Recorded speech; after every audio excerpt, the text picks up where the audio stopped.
서재에서 전하는 말씀에 여러분 잘 오셨습니다. 저는 이 시간을 맡고 있는 호주 멜번의 남기용 목사입니다. 예수께서 시몬과 그의 동생 안드레를 부르실 때 그날은 날씨가 청명했는지 아니면 비가 왔었는지 이런 것들은 우리가 알고 싶어도 알 길이 없습니다.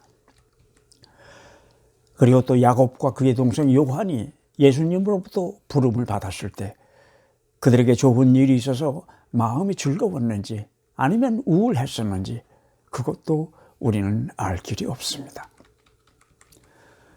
우리는 그 4명의 어부들이 예수의 부름을 받는 순간까지 어떻게 살아왔는지도 알 길이 없을 뿐 아니라 그들이 전에 예수를 만난 일이 있었는지 아니면 호숫가에서 그날 그를 처음 만났던 것인지 그것조차도 그저 추측에 의존할 뿐 우리는 알 길이 없습니다. 왜냐하면 우리가 알고 싶은 이 많은 것들에 대하여 복음서들은 그저 침묵하고 있기 때문입니다.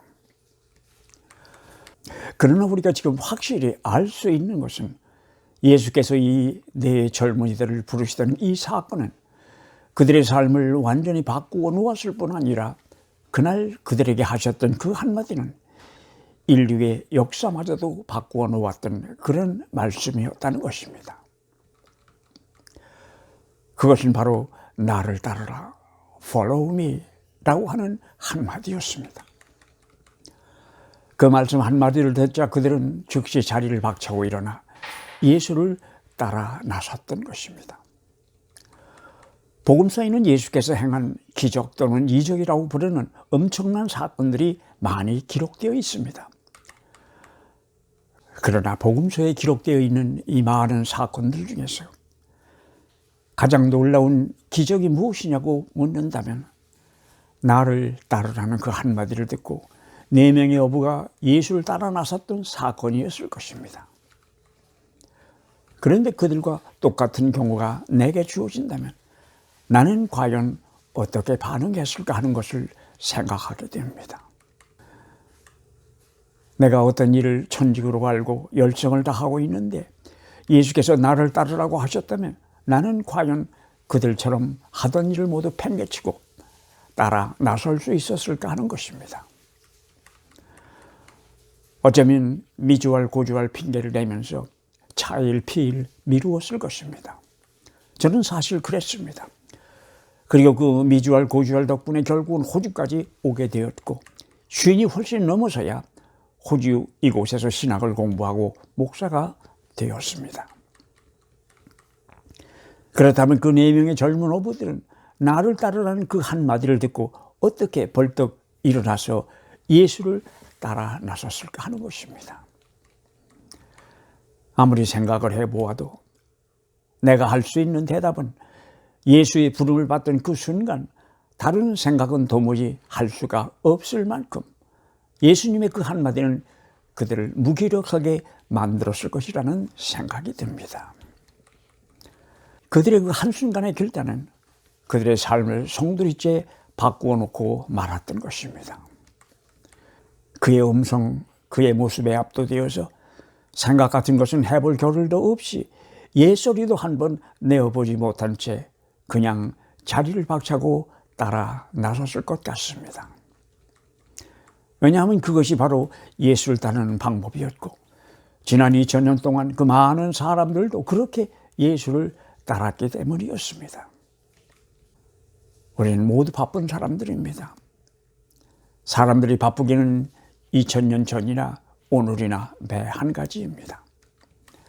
내일 위하여 그물을 손질하고 망가진 것이 있으면 깊던 어부들처럼 말입니다.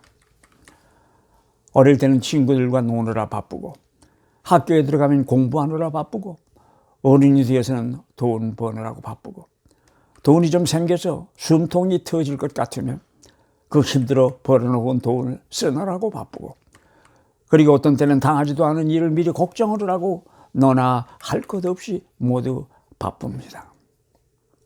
동서고금을 막론하고 이 세상의 모든 사람이 다 바쁩니다. 그런데 예수께서는 그 바쁜 사람들을 향하여 자기를 따르라고 하십니다. 그것도 어찌 보면 더 바쁜 사람들만 골라 찾아다니시면서 더 큰 소리로 자기를 따르라고 하시는 것 같다는 생각이 듭니다. 2000년 전 갈릴리 호숫가에서 4명의 어부들이 들었던 그 예수님의 부르심을 우리는 지금 여기서도 들을 수 있습니다. 실은 우리가 매일 듣고 있는 아주 낯익은 목소리일지도 모릅니다. 그러나 어떤 이는 오늘 처음 듣는 것으로 생각을 하겠고, 또 어떤 이는 하도 들어서 면역이 생긴 사람도 있을 것입니다. 그러나 이 4명의 갈릴리 어부들은 자기를 따르라는 예수님의 부름을 처음 들었던 순간 따라 나섰던 사람들입니다. 그러니 중요한 것은 그 주님의 음성을 오늘 들었다면 오늘 따라 나서야 한다는 것입니다. 왜냐하면 예수를 따르는 데는 내일 같은 것은 없기 때문입니다.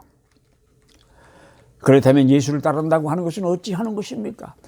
십자가를 상한 그의 행진을 따르는 것입니다. 그게 바로 예수를 따르는 것이었습니다. 그런데 교회에서는 어찌된 일인지 교회 잘 다니면 복 받는다면서 그 받을 복이 마치 큰 돈벼락이라도 되는 양 은근히 암시까지 합니다. 이런 현상은 누가 일부러 그렇게 가르친 것이라기보다는 우리말의 그 복이라는 어휘가 주는 의미가 좀 애매하기 때문인 것 같습니다.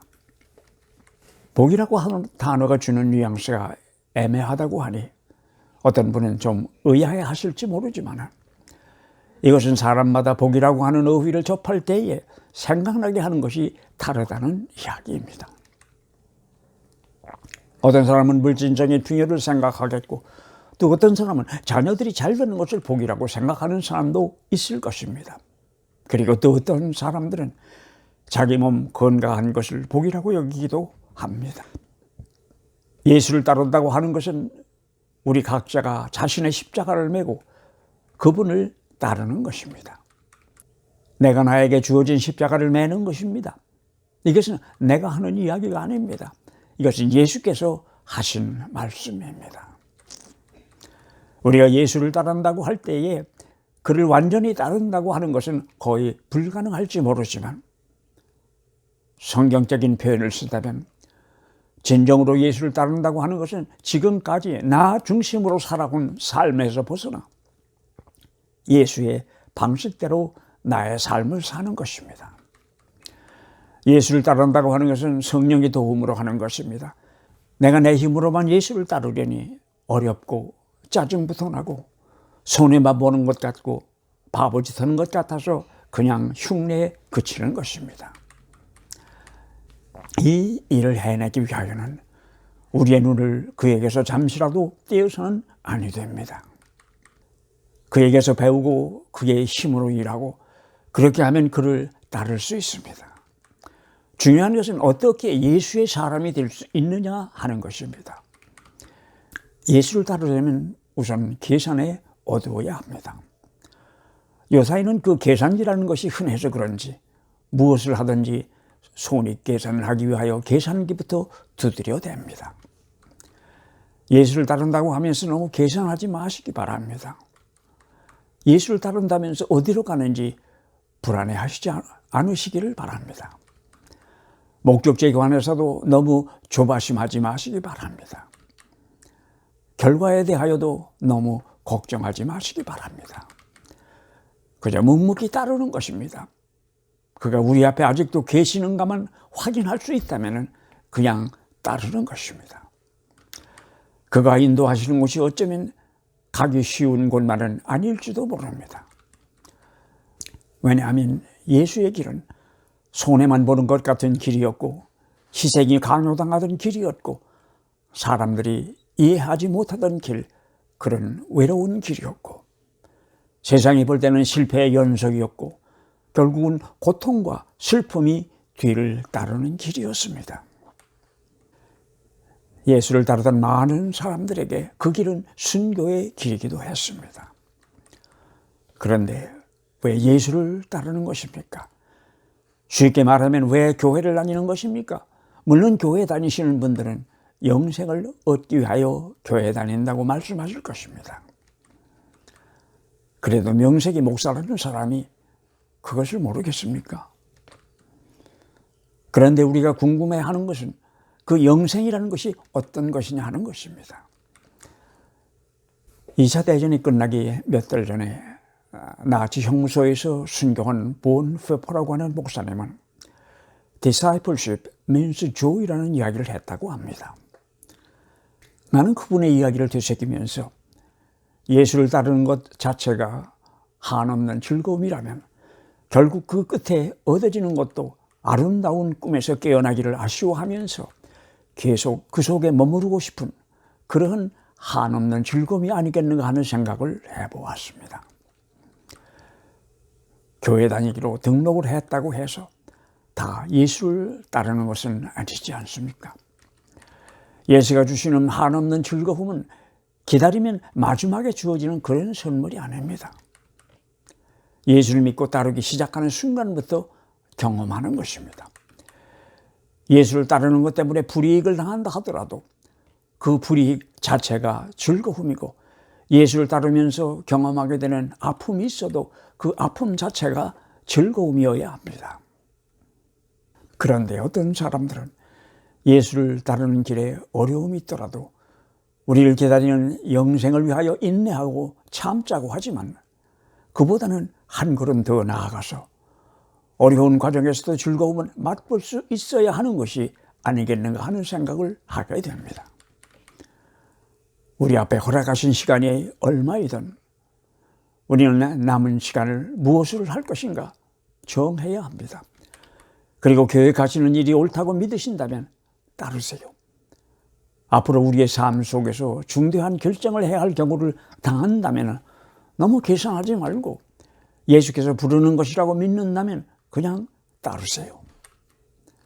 그 길만이 우리의 미래가 있는 곳으로 인도되는 길일 것이기 때문입니다.